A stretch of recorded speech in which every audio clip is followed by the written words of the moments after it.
آیا اس کے باپ دادوں میں سے کوئی بادشاہ بھی ہوا تھا اور تم نے بیان کیا نہیں؟ میں نے کہا کہ اگر اس کے باپ دادوں میں سے کوئی بادشاہ ہوتا تو میں کہتا کہ یہ ایک آدمی ہے جو اپنے باپ کی بادشاہت چاہتا ہے، اور میں نے تم سے پوچھا کہ کیا تم اس کو اس کے دعویٰ کرنے سے پہلے جھوٹ سے متہم کیا کرتے تھے، اور تم نے بیان کیا کہ نہیں، کیونکہ میں جانتا ہوں کہ یہ ہو ہی نہیں سکتا کہ وہ لوگوں کے متعلق تو جھوٹ کو ترک کرے اور اللہ تعالیٰ پر جھوٹ بولے۔ اور میں نے تم سے پوچھا تھا کہ آیا بڑے بڑے لوگ اس کے پیرو ہوئے یا کمزور، تو تم نے بیان کیا کہ ان میں سے کمزور اس کے پیرو ہوئے، اور یہی لوگ رسولوں کے پیرو ہوتے ہیں۔ اور میں نے تم سے پوچھا تھا کہ وہ بڑھ رہے ہیں یا گھٹ رہے ہیں، تم نے بیان کیا کہ وہ بڑھ رہے ہیں، اور ایمان کا یہی معاملہ ہوتا ہے یہاں تک کہ اپنے کمال کو پہنچ جاتا ہے۔ اور میں نے تم سے پوچھا تھا کہ آیا کوئی اس کے دین میں داخل ہو کر پھر اس کے دین کو ناپسند کرنے کی وجہ سے مرتد ہوتا ہے، تو تم نے بیان کیا کہ نہیں، اور ایمان کی بھی یہی کیفیت ہوتی ہے جب اس کی بشاشت دلوں میں رچ جاتی ہے۔ اور میں نے تم سے پوچھا تھا کہ کیا وہ عہد شکنی کرتا ہے، تو تم نے بیان کیا نہیں، اور رسول ایسے ہی ہوتے ہیں، وہ عہد شکنی نہیں کیا کرتے۔ اور میں نے تم سے پوچھا تھا کہ وہ تمہیں کیا حکم دیتا ہے، تم نے بیان کیا کہ وہ تمہیں حکم دیتا ہے کہ تم اللہ کی پرستش کرو اور کسی چیز کو بھی اس کے ساتھ شریک نہ ٹھہراؤ، اور تمہیں بتوں کی پرستش سے روکتا ہے، اور تمہیں نماز، راستی، پاک دامنی کا حکم دیتا ہے۔ بس اگر جو کچھ تم کہتے ہو سچ ہے تو عنقریب وہ میرے ان قدموں کی جگہ کا مالک ہو جائے گا، اور میں تو پہلے ہی جانتا تھا کہ وہ ظاہر ہونے والا ہے، لیکن مجھے یہ گمان نہ تھا کہ وہ تم عربوں میں سے ہوگا، اور اگر مجھے علم ہو کہ میں اس تک صحیح سلامت پہنچ جاؤں گا تو میں ضرور اس کی ملاقات کے لیے مشقت بھی برداشت کرتا، اور اگر میں اس کے پاس ہوتا تو اس کے پاؤں دھوتا۔ اس کے بعد ہرقل نے رسول اللہ صلی اللہ علیہ وسلم کا وہ خط منگوایا جو آپ نے دہیہ کلبی کے ہاتھ بصرہ کے حاکم کو بھیجا تھا، اور پھر حاکم بصرہ نے وہ خط ہرقل کو پہنچا دیا تھا۔ اس نے اس کو پڑھا، اس میں یہ تھا: بسم اللہ الرحمن الرحیم، اللہ کے نام کے ساتھ جو رحمان اور رحیم ہے، محمد کی طرف سے جو کہ اللہ کا بندہ اور اس کا رسول ہے، ہرقل شاہ روم کی طرف، سلامتی ہو اس پر جو راستی کی پیروی کرتا ہے۔ اس کے بعد میں تجھے اسلام کی دعوت دیتا ہوں، مسلمان ہو جا تو سلامت رہے گا، اللہ تجھے تیرا اجر دوہرا دے گا، اور اگر تو نے منہ پھیرا تو یقیناً تیری رعایا کے گناہ کا وبال بھی تجھ پر پڑے گا۔ اے اہل کتاب، آؤ اس بات کی طرف جو ہمارے اور تمہارے درمیان مشترک ہے، وہ یہ کہ ہم اللہ ہی کی عبادت کریں اور اس کے ساتھ کسی کو بھی شریک نہ ٹھہرائیں، اور نہ ہم اللہ کے سوا ایک دوسرے کو رب سمجھیں۔ پس اگر وہ اس سے روگردانی کریں تو تو انہیں کہہ دے، گواہ رہو کہ ہم اللہ کے فرمانبردار ہیں۔ ابو سفیان نے کہا، جب ہرقل جو کچھ اس نے کہنا تھا کہہ چکا اور خط کے پڑھنے سے فارغ ہوا تو وہاں بہت شور ہوا اور آوازیں بلند ہوئیں اور ہمیں وہاں سے نکال دیا گیا۔ جب ہم نکال دیے گئے تو میں نے اپنے ساتھیوں سے کہا، ابو کبشہ کے بیٹے کا معاملہ اہمیت اختیار کر گیا ہے، اس سے تو رومیوں کا بادشاہ بھی ڈرتا ہے، اور مجھے اس وقت سے یقین ہو گیا تھا کہ آپ ضرور غالب ہو جائیں گے، یہاں تک کہ یہ وقت آیا جب خود اللہ نے مجھے اسلام میں لا داخل کیا۔ اور ابن ناطور جو کہ بیت المقدس کا حاکم اور ہرقل کا دوست تھا، شام کے عیسائیوں کا بشپ تھا، وہ بیان کرتا تھا کہ ہرقل جب بیت المقدس میں آیا تو ایک دن جو صبح اٹھا اس کی طبیعت نہایت اداس تھی۔ اس کے کسی بطریق نے کہا، ہم آپ کے چہرے کو متغیر پاتے ہیں۔ ابن ناطور کہتا تھا، ہرقل علم نجوم کا بہت ماہر تھا، ستاروں کو دیکھ کر حوادث کا پتہ لگایا کرتا تھا، اس لیے جب انہوں نے اس سے پوچھا تو اس نے ان سے کہا، آج رات جب میں نے ستاروں میں غور کیا تو میں نے ختنہ کرنے والوں کے بادشاہ کو خواب میں دیکھا کہ وہ ظاہر ہو گیا ہے، سو اس ملک کے لوگوں میں سے کون ختنہ کرتا ہے؟ انہوں نے کہا، سوائے یہود کے کوئی ختنہ نہیں کرتا، اور ان کی حالت آپ کو فکر میں نہ ڈالے۔ آپ اپنے علاقے میں احکام جاری کریں کہ اس میں جو یہودی ہیں ان کو مار ڈالیں۔ ابھی وہ اسی مشورے میں ہی تھے کہ ہرقل کے پاس ایک آدمی لایا گیا جس کو غسان کے بادشاہ نے بھیجا تھا تاکہ وہ رسول اللہ صلی اللہ علیہ وسلم کا حال بتلائے۔ جب ہرقل اس سے دریافت کر چکا تو اس نے کہا، جاؤ دیکھو آیا وہ مختون ہے یا نہیں۔ اس پر انہوں نے اسے دیکھا اور ہرقل کو بتلایا کہ وہ مختون ہے، اور اس سے عربوں کے متعلق پوچھا تو اس نے کہا، وہ لوگ ختنہ کرتے ہیں۔ تب ہرقل نے کہا، تو پھر وہ بادشاہ جو میں نے خواب میں دیکھا ہے اسی قوم کا ہے، وہ تو ظاہر ہو چکا۔ اس کے بعد ہرقل نے اپنے ایک دوست کو جو روم میں تھا اور علم میں اس کا ہم پایا تھا اس کے متعلق لکھا، اور ہرقل نے حمص کی طرف کوچ کیا، اور ابھی حمص نہیں گیا تھا کہ اس کو اس کے دوست کا خط ملا کہ وہ نبی صلی اللہ علیہ وسلم کے ظاہر ہو جانے کے متعلق اس سے متفق ہے، اور یہ کہ وہ یقیناً نبی ہیں۔ اس پر ہرقل نے سرداران روم کو حمص میں اپنے ایک محل میں اکٹھا ہونے کے لیے فرمان جاری کیا، اور جب وہ آ گئے تو حکم دیا کہ دروازے مقفل کر دیے جائیں۔ چنانچہ وہ مقفل کیے گئے۔ اس کے بعد وہ اوپر سے جھانکا اور کہا، اے رومی لوگو، کیا تمہیں اپنی بہبودی اور بھلائی کی خواہش ہے، اور کیا تم چاہتے ہو کہ تمہاری بادشاہت قائم رہے؟ تو پھر تم اس نبی کی بیعت کر لو۔ اس پر وہ دروازوں کی طرف جس طرح جنگلی گدھے بھاگتے ہیں بھاگے، مگر انہوں نے دروازوں کو بند پایا۔ جب ہرقل نے ان کی یہ نفرت دیکھی تو ان کے ایمان سے مایوس ہو گیا، تو اس نے کہا، انہیں میرے پاس واپس بھیج دو، اور کہا، میں نے جو بات ابھی کہی تھی وہ تو اس لیے کہی تھی تا میں آزمائش کر لوں کہ تم اپنے دین میں کہاں تک مضبوط ہو۔ سو میں نے یہ بات دیکھ لی۔ تب وہ اس کے سامنے سجدہ بجا لائے اور اس سے راضی ہو گئے، اور یہ ہرقل کی آخری حالت تھی۔ اب اس حدیث کی تشریح کا کچھ حصہ پڑھا جائے گا۔ مکمل تفصیل کے لیے دیکھیے صحیح بخاری حدیث نمبر 7۔ میعادی صلح سے مراد صلح حدیبیہ ہے، جس سے قریش مکہ اور حضرت صلی اللہ علیہ وسلم نے 10 سال تک لڑائی بند رکھنے کا معاہدہ کیا تھا۔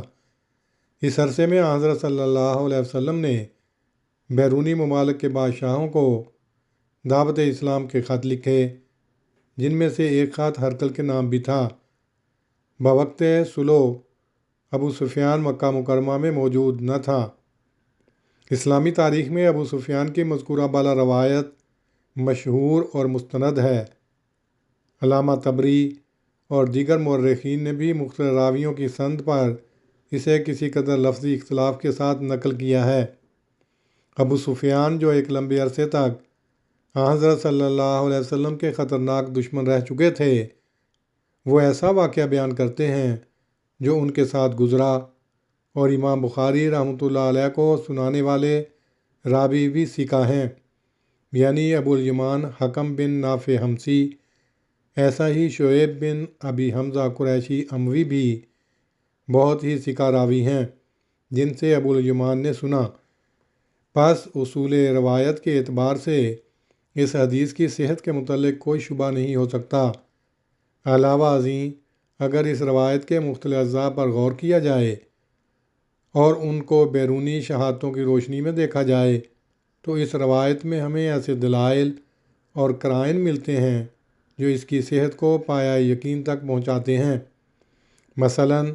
ابو سفیان کا یہ بیان کہ اس نے ہرقل سے بیت المقدس میں صلح حدیبیہ کی میعاد کے زمانے میں ملاقات کی۔ رومانی تاریخ اس بات کی تصدیق کرتی ہے کہ اس عرصے میں ہرقل بیت المقدس حج کے لیے آیا ہوا تھا۔ صلح حدیبیہ ذی القعدہ 6 ہجری میں ہوئی اور یہ عیسوی تاریخ کی روح سے اپریل 628 عیسوی کا سال ہے۔ ہرقل جو روم کا بادشاہ تھا اپنی فتوحات سے فارغ ہو کر شکرانہ ادا کرنے کے لیے بیت المقدس 629 عیسوی میں آیا تھا، اور اسلامی تاریخ سے معلوم ہوتا ہے کہ اس زمانے میں قریش مکہ صلح حدیبیہ کے ذریعے سے اپنے لیے امن کی فضا پیدا کر کے شام کے شہروں کی طرف تجارت کے لیے نکلے ہوئے تھے، تاکہ سابقہ جنگوں سے جو ان کی حالت ناگفتہ بے ہو رہی تھی اس کا تدارک کریں۔ ابو سفیان کا بیان ہے کہ ہرقل نے حضرت صلی اللہ علیہ وسلم کے متعلق واقعات سن کر تصدیق کی اور کہا کہ میں تو پہلے سے ہی جانتا تھا کہ وہ نبی موعود ظاہر ہونے والا ہے، اور اس میں شبہ نہیں کہ وہ علوم دینیہ وغیرہ میں ایک بڑے پائے کا عالم تھا، اور یہ کہ عیسائی دنیا اس وقت اس عظیم الشان نبی کے ظاہر ہونے کا انتظار کر رہی تھی۔ بائبل سے صاف معلوم ہوتا ہے کہ ایلیا اور مسیح علیہ السلام کے بعد ایک اور نبی کی بعثت کا ان سے وعدہ تھا۔ جس طرح آج کل ہمارے زمانے میں مسیح کی آمد ثانی کے متعلق مسیحی علماء نے سابقہ پیشگوئیوں کی بنا پر مختلف حسابات لگا کر 1898 عیسوی اس کے ظہور کی آخری حد مقرر کی ہے، اسی طرح حضرت صلی اللہ علیہ وسلم کے زمانے میں بھی عیسائی علماء نے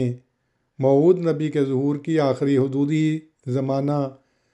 متعین کیا تھا جس میں آپ پیدا ہوئے۔ سلیم فطرت اور حق کے متلاشی عیسائیوں نے انہی پیشگوئیوں کی بنا پر حضرت صلی اللہ علیہ وسلم کو مانا۔ قرآن مجید سورہ بقرہ آیت 89 میں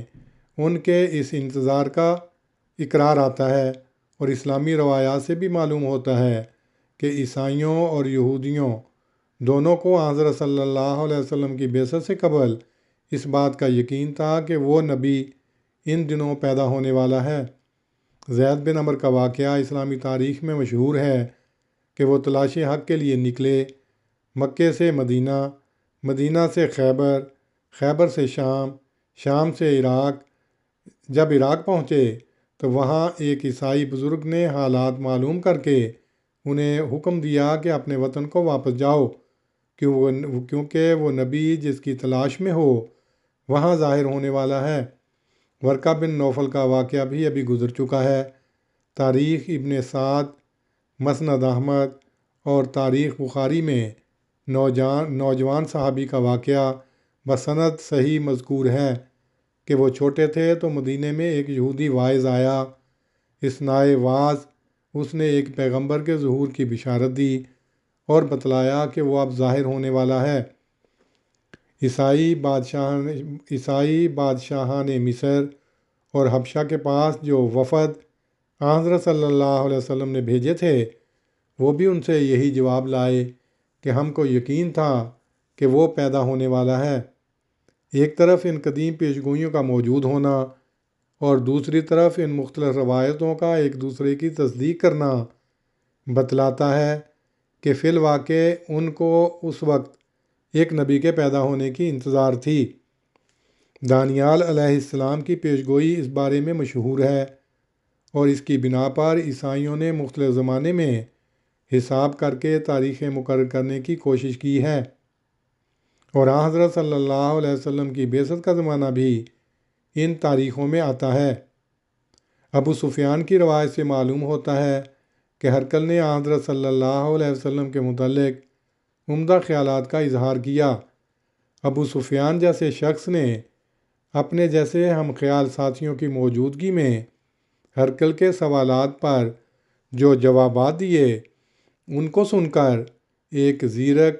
سلیم الطبع انسان سوائے اچھا اثر لینے کے رہ نہیں سکتا۔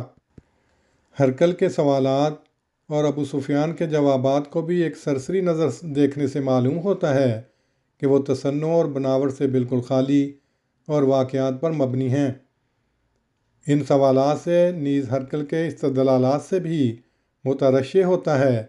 کہ وہ ایسے شخص کے ہیں جو انبیاء کے حالات سے واقف اور انبیاء کے ساتھ جو سنت الہی قدیم سے چلی آتی ہے اس سے پورے طور پر آگاہ ہے۔ امام بخاری رحمۃ اللہ علیہ نے باب بدء الوحی میں یہ واقعات پیش کر کے حضرت صلی اللہ علیہ وسلم کے پاکیزہ اخلاق کے متعلق ایک دوسری شہادت پیش کی ہے جو آپ کے ایک سخت دشمن کی ہے، اور یہ شہادت اس نے غائبانہ دی ہے اور ایک ایسے موقع پر دی ہے جہاں انسان طبعاً سچ بولنے کی طرف مائل ہوتا ہے، یعنی ایک بادشاہ کے سامنے رومی اراکین کی بھری مجلس میں اس قسم کا ماحول انسان کی طبیعت پر ضرور اثر انداز ہوتا ہے۔ اور پھر ابو سفیان کا اپنا بیان بھی ہے کہ اگر مجھے اس بات کا خیال نہ ہوتا کہ میرے ساتھی میرے متعلق باہر جا کر چرچا کریں گے کہ میں نے جھوٹ بولا ہے تو میں ضرور جھوٹ بولتا۔ اس سے معلوم ہوتا ہے کہ جب ابو سفیان یہ شہادت دے رہے تھے تو دشمنی کے جذبات مردہ نہیں بلکہ زندہ تھے، اور وہ اپنی قوت میں ایسے شدید تھے کہ جہاں بھی ان کو کام کرنے کا موقع ملا وہ اس سے چوکے نہیں۔ چنانچہ ابو سفیان کہتے ہیں کہ صلح حدیبیہ کے ذکر پر ہی حضرت صلی اللہ علیہ وسلم پر چوٹ کرنے کا انہیں موقع ملا، یعنی انہوں نے کہا کہ حضرت صلی اللہ علیہ وسلم نے اس سے پہلے تو کبھی بد عہدی نہیں کی، مگر اب اس صلح کے متعلق دیکھیں کہ کیا کرتے ہیں۔ غرض یہ وہ امور ہیں جو ابو سفیان کی شہادت کو بہت بڑی اہمیت دیتے ہیں، اور اس میں کیا شک ہے کہ حضرت صلی اللہ علیہ وسلم کے پاکیزہ اخلاق کو دیکھ کر سارا عرب الامین الامین کے لقب سے آپ کو پکارتا تھا، اور یہی وہ صداقت و امانت ہے جس کی بنا پر ہرقل کہتا ہے کہ یہ ہو نہیں سکتا کہ لوگوں پر تو وہ جھوٹ نہ بولے اور خدا پر جھوٹ بولے۔ ہرقل کے استدلالات ایسی واضح صداقتیں ہیں کہ کسی تشریح کی محتاج نہیں۔ حضرت صلی اللہ علیہ وسلم کی زندگی کا ایک ایک واقعہ اس کا شاہد ہے، جیسا کہ اس کتاب کے مطالعے سے یہ امر عیاں ہو جائے گا۔ موقع و محل پر ان اعتراضات کا بھی ذکر انشاءاللہ کیا جائے گا جو آپ کی دیانت و امانت و عفت و تقوی پر بعض نابلد کیا کرتے ہیں۔ پھر کچھ آگے جا کر لکھا ہے کہ ہرقل نے آخر میں جو عقیدت مندی کا اظہار کیا ہے کہ اگر میں اس کے پاس ہوتا تو اس کے پاؤں دھوتا، اس پر یہ اعتراض کیا جاتا ہے کہ ہرقل اگر ایسا ہی عقیدت مند تھا تو پھر اس نے مسلمانوں سے جنگیں کیوں کیں، بلکہ جنگ تبوک کی لڑائی میں اس نے حضرت صلی اللہ علیہ وسلم کے مقابل پر فوجیں بھیجیں۔ اس کا جواب مختصر یہ ہے کہ اول تو اس روایت میں اس کی اس وقت کی قلبی حالت کا ذکر کیا گیا ہے جس کا اس نے اظہار کیا، اور یہ حالت بالکل طبیعی ہے۔ پیش گوئی کے مطابق وہ غیر معمولی حالات میں فتح مند و کامیاب ہوا۔ اس کی معنویات شکر اور تواضع کے احساسات سے لبریز تھیں۔ علاوہ ازیں اس روایت میں یہ نہیں کہا گیا کہ ہرقل کی وہ حالت عقیدت مندی آخر تک قائم رہی، اور ہو سکتا ہے کہ اچھا خیال رکھتے ہوئے بھی سیاسی حالات کی وجہ سے کوئی شخص اپنی قوم کی مرضی پورا کرنے کے لیے مجبور ہو۔ بہت سے لوگ ہیں کہ ایک بات کو اچھا یا برا یقین کرتے ہیں، مگر اس کے کرنے یا نہ کرنے میں وہ اپنی قدیم عادت یا قومی روایات کے تابع ہوتے ہیں۔ پھر قطع نظر اس سے جب ہم ہرقل کی ان جنگوں کے حالات پڑھتے ہیں تو دیکھتے ہیں کہ وہ مسلمانوں کے مقابل پر کبھی نہیں نکلا۔ غزوہ تبوک کی اصل وجہ یہ تھی کہ رومی بڑے لاؤ لشکر کے ساتھ حملہ کرنے کی تیاری کر رہے تھے، مگر جب آپ صلی اللہ علیہ وسلم وہاں پہنچے تو کوئی لشکر مقابلے پر نہ نکلا، اور ما بعد کی لڑائیوں میں بھی ہرقل ہمیشہ پیچھے رہا، مقابلے کے لیے کبھی نہیں نکلا۔ اس کے کئی ایک وجوہ ہو سکتے ہیں، مگر سب سے بڑھ کر وجہ یہ ہے کہ وہ آپ صلی اللہ علیہ وسلم کا مقابلہ نہیں کرنا چاہتا تھا اور لڑائی سے عمدن پہلو تہی کر رہا تھا۔ چنانچہ عیسائی مورخوں نے بھی اس کو ملزم گردانا اور کہا ہے کہ ایک باعث ان شکستوں کا خود ہرقل ہے۔ گبن بھی اس کو زوردار الفاظ میں متہم کرتا اور کہتا ہے کہ ان جنگوں میں اس کی غیر موجودگی عمدن تھی، اور کہتا ہے کہ بجائے اس کے کہ وہ ان ملکوں کو بچاتا، اس نے خامخواہ ایک نئی بحث چھیڑ کر تمام ملکوں کو ایک دینی انشقاق میں مبتلا کر دیا تھا، یعنی یہ بحث کہ مسیح میں دو مختلف طبیعتیں ہیں، ناسوتی اور لاہوتی، اور مشیت ایک ہی ہے یعنی الہی۔ یہ بحث قطعاً بے وجہ نہ تھی، بلکہ وہ حضرت صلی اللہ علیہ وسلم کی دعوت توحید سے متاثر اور حضرت صلی اللہ علیہ وسلم اور آپ کے اتباع کے مقابل پر عمدن آنا نہیں چاہتا تھا۔ اسلم تسلم کی انظاری پیشگوئی کے نتائج سے یقیناً ہراساں تھا۔ اس وقت کے پادری بھی ہرکل کی ان کمزوریوں کو محسوس کرتے تھے، چنانچہ انطاکیہ کے گرجے میں اس سے اپنے گناہوں کا اعتراف کرایا گیا، مگر اس ظاہری اعتراف نے بھی اس کے اندر کوئی حقیقی تبدیلی نہیں کی، بلکہ اس اعتراف کے بعد جب مسلمانوں کی فوجوں کا رخ اس طرف ہوتا ہے تو وہ ان کے پہنچنے سے پہلے انطاکیہ چھوڑ کر قسطنطنیہ پہنچ جاتا ہے۔ اس سے اسلامی تاریخ کی یہ روایتیں زیادہ تقویت پاتی ہیں کہ وہ حضرت صلی اللہ علیہ وسلم کی دعوت سے در حقیقت مرعوب تھا اور حق کو پہچانتا تھا، مگر اپنی قوم سے ڈرتا تھا اور ان کا مقابلہ کرنے کی طاقت نہیں رکھتا تھا۔ اللہم صلی علی محمد وعلی آل محمد کما صلیت علی ابراہیم وعلی آل ابراہیم انک حمید مجید۔ اللہم بارک علی محمد وعلی آل محمد کما بارکت علی ابراہیم وعلی آل ابراہیم انک حمید مجید۔